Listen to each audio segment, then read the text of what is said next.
रामकृष्ण मैत्रिणींनो, स्वागत आहे आपल्या सर्वांचे। तर फायनली आपल्याला ती ऑर्डर आता कंप्लीट करायची आहे आणि मी त्या ब्लाउजांमधून आता हे ब्लाउज जे आहे ते घेतलेला आहे। तर ह्या ब्लाउजवरती आरी वर्क आहे। तर हा जो काही वर्क आहे तो स्लीव वरती घ्यायचा आहे। बघू शकता एकदम भरगच्च वर्क केलेला मोर आहे आणि त्यानंतर मागे हा डीप गळा आहे।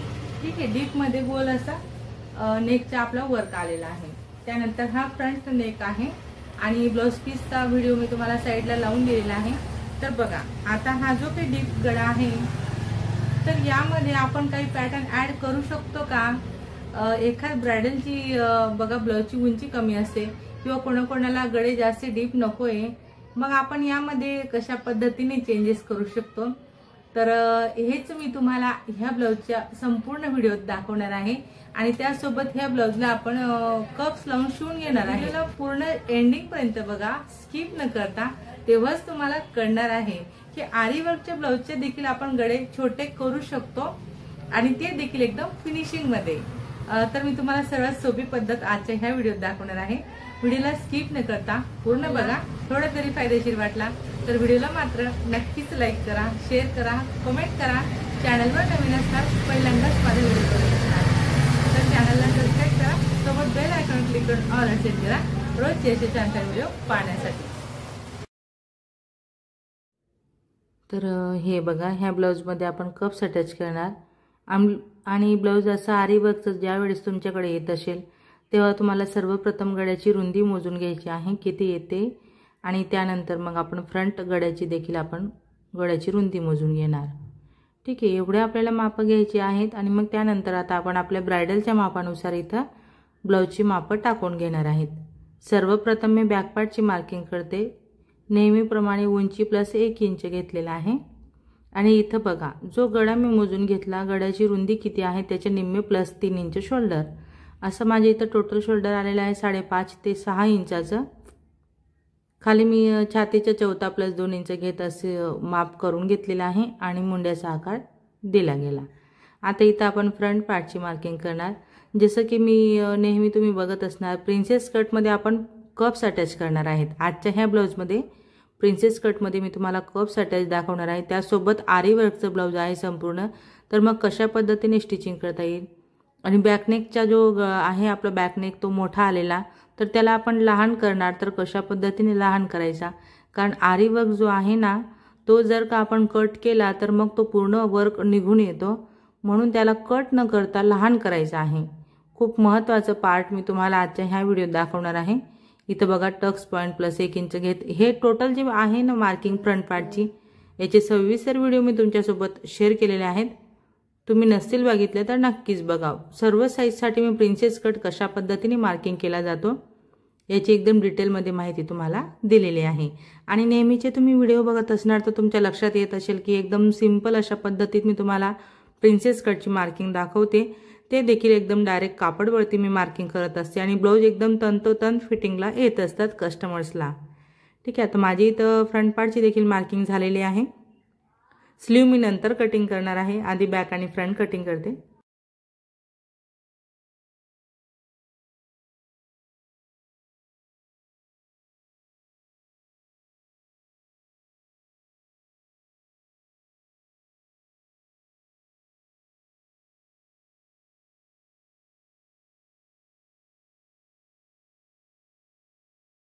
तर बघा, मी लग्नाला गेलेली होती आणि लग्नाहून आल्यानंतर लगेच मी शॉपवरती आली। तर आमच्यामध्ये लग्न लवकर लागत असतात, 10 10:30 अशी लग्न लागून जात असतं आणि मग मी बरोबर 11 वाजेशी माझ्या शॉपवरती इथं उपस्थित झालेली आहे। आणि त्यानंतर मग काय रोजचे आपले डेलीचे जे कामं असतात ते, ह्या ब्रायडलची एक मोठी ऑर्डर होती, म्हणजे 8 ब्लाउज मला कंप्लीट करायचे होते।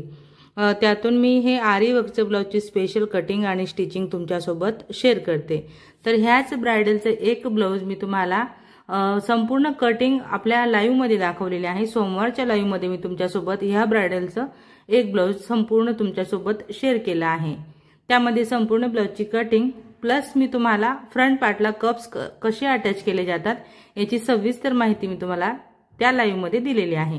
डायरेक्ट लाईव्ह तुम्ही बघू शकता, प्रोफेशनल पद्धतीने कप्स अटॅचची माहिती तुम्हाला तिथं मिळालेली आहे। नसेल बघितला तो लाईव्ह तर नक्कीच बघा, मी तुम्हाला आजच्या ह्या डिस्क्रिप्शनमध्ये, व्हिडिओच्या डिस्क्रिप्शनमध्ये लिंक देणार आहे। आता बघा, हा जो काही वर्क होता तो वर्क आपल्याला बरोबर व्यवस्थित घ्यायचा खूप गरजेचा होता। त्यासाठी खालचा जो काही एक्स्ट्रा काट आला तो मी कटिंग केला।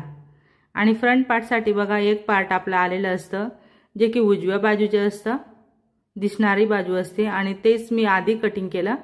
आणि बघू शकता की मी गळ्याचा फक्त मार्किंग केलेली आहे, गळा मी अजून कट केलेला नाहीये। आणि कप्स आपल्याला अटॅच करायचे आहे, त्यामुळे काय आहे की आपल्याला हे जे पार्ट आहे ते तंतोतंत जसे आहेत तसेच कटिंग करायचे आहेत। एवढासा पण कापड आपल्याला इथे एक्स्ट्राचा घ्यायचा नाहीये। आता मी हे एकावर एक ठेवत आणि मग बरोबर एकदम परफेक्ट असं मापाने मी कटिंग करणार आहे। या आपल्या स्लीव आहेत, तर स्लीवला मी मधून कट लावत एका बाजूला जॉईंट येणार आहे, दोन्ही स्लीवला एक बाजूला जॉईंट येणार आहे, तो आपल्याला देऊन घ्यायचा आहे। सर्वप्रथम आपण आपलं हे फ्रंट पार्ट घेणार आहेत, तर त्यासाठी बघा एकदम परफेक्ट असं मापात आपल्याला हे जे पार्ट असतात ना ते आपल्याला कटिंग करून घ्यायचे असतात, जे की मी आता हा एक्स्ट्राचा कापड इथं कट करून घेते। अशा पद्धतीने तुम्ही देखील अशा पद्धतीने कटिंग करा। जेव्हा आपल्याला कप्स अटॅच करायचे असतात तेव्हा आपल्याला मेन कापड आणि अस्तर दोन्ही एकाच मापाचं लागत असतात। ठीक आहे, आता अस्तर बाजूला केलेला आहे मी।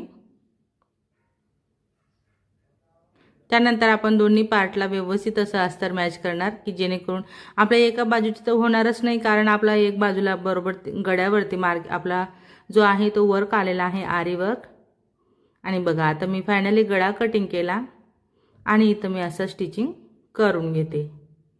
तर इथं मी आपला जो रेग्युलर दाब आहे तोच मी राहू दिलेला आहे, सिंगल दाब मी इथं घेतलेला नाही, कारण हा रेडीमेड वर्क आलेला आहे। ठीक आहे, तर रेडीमेड वर्क असल्यामुळे मी इथं व्यवस्थित माझ्या पद्धतीने गळा घेतलेला आहे। जेव्हा आपण स्वतः वर्क करून घेतो ना तेव्हा आपण व्यवस्थित अशी गळ्याची मार्किंग केलेली असते आणि मग मार्किंग केल्याप्रमाणे आपल्याला तो वर्क केलेला असतो, तर आपल्याला तो गळा व्यवस्थित आहे तसा स्टिच करायचा असतो आणि त्यासाठी मात्र मग आपल्याला सिंगल दाबची गरज पडत असते।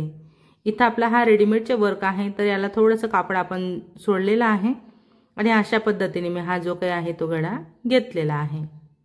ठीक आहे, आता मी फक्त गळ्यावर स्टिच केलेला आहे आणि इथं बघा मेन कापडला फक्त मेन कापड आपण जोडून घेणार, म्हणजे फ्रंट पार्टला आपण फक्त साइड पॅटर्न आहे ते अटॅच करून घेतोय। अस्तर मी बाजूला केलेला आहे कारण यामध्ये आपण कप्स अटॅच करणार आहेत। ठीक आहे, अशा पद्धतीने आपल्याला इथं डबल टिप टाकून घ्यायची आहे। कप्स जो आहे तो आपण आता हे ब्लाउज पॅडेड बनवतोय, तो कप्स आपल्याला आतमध्ये सेट करायचा आहे, म्हणून अस्तर आणि वरचा कापड आपल्याला सेपरेट मध्ये असे शिवून घ्यायचे आहे स्पेशल। आता आपण अस्तरला साइड पॅटर्न अटॅच करून घेतोय। मी तुम्हाला एकच पार्ट दाखवते आणि सेम पद्धतीने मग मी दोन्ही पार्ट रेडी करणार आहे। तर बघा, आता अशा पद्धतीने आपले ही इथं स्टिचिंग झालेली आहे। डबल टिप मी टाकून घेते, नेहमी मला सवय आहे डबल टिप टाकण्याची, कारण कस्टमरचे ब्लाउज हे डेली यूज म्हणा किंवा खूप वर्षपर्यंत टिकून असतात, म्हणून केव्हाही मी डबल टिप टाकत असते।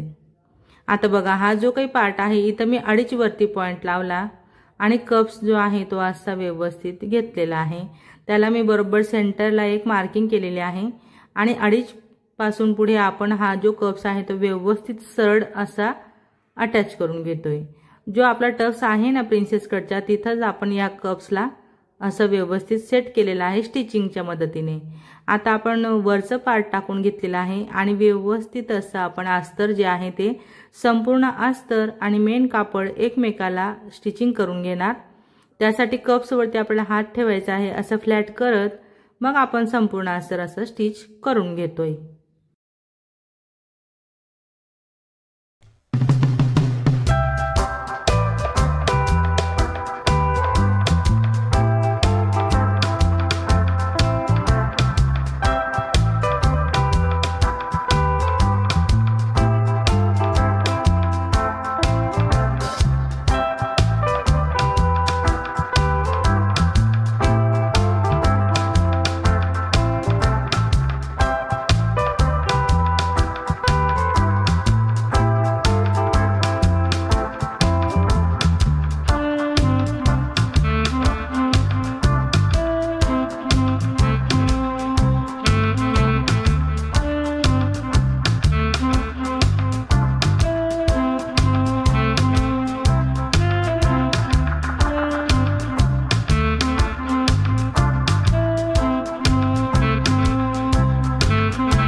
तर बघा, रेडीमेडच्या आपल्याकडे आरी वर्कचं ब्लाऊज जर आलं स्टिचिंगसाठी तर आपण त्याला आपल्या मापानुसार अशा पद्धतीने कटिंग आणि स्टिचिंग करू शकतो। हे अगदी सोप्या पद्धतीत आणि सविस्तर मी तुम्हाला सांगण्याचा प्रयत्न केलेला आहे। तर आजचा हा व्हिडिओ तुम्ही माझा पूर्ण शेवटपर्यंत बघितला त्याबद्दल तुमचे सर्वांचे खूप खूप धन्यवाद। असेच माझे व्हिडिओ बघत चला व मला सपोर्ट करा। आणि व्हिडिओ आवडला असेल, थोडा जरी फायदेशीर वाटला असेल किंवा तुम्हाला माझी ब्लाऊज कटिंग आणि स्टिचिंगची पद्धत आवडली असेल तर व्हिडिओला मात्र नक्कीच लाईक करा, शेअर करा, कमेंट करा। चॅनलवर नवीन असणार, पहिल्यांदाच माझा व्हिडिओ बघत असणार तर चॅनलला सबस्क्राइब करा, सोबत बेल आयकॉन क्लिक करून ऑल वर सेट करा रोजचे असे छान छान व नवनवीन व्हिडिओ पाहण्यासाठी। तर नेहमीप्रमाणे मी इथं ब्लाऊजची संपूर्ण फिटिंग अशी करून तुम्हाला दाखवलेली आहे आणि ब्लाऊज तयार झाल्यावर कसं दिसतंय एकदम प्रोफेशनल लुक आपल्या ब्लाऊजला मिळालेला आहे। खूप सुंदर अशी फिनिशिंग आपल्या ह्या ब्लाऊजला आलेली आहे। तर अशा पद्धतीने तुम्ही देखील ब्लाऊज स्टिच करू शकता। तर फायनली आपलं ब्लाऊज इथं एकदम ओके झालेलं आहे। चला तर मग मैत्रिणींनो, भेटूया आपण पुढच्या एक छान अशा व्हिडिओत आणि नवीन डिझाईन सोबत। धन्यवाद।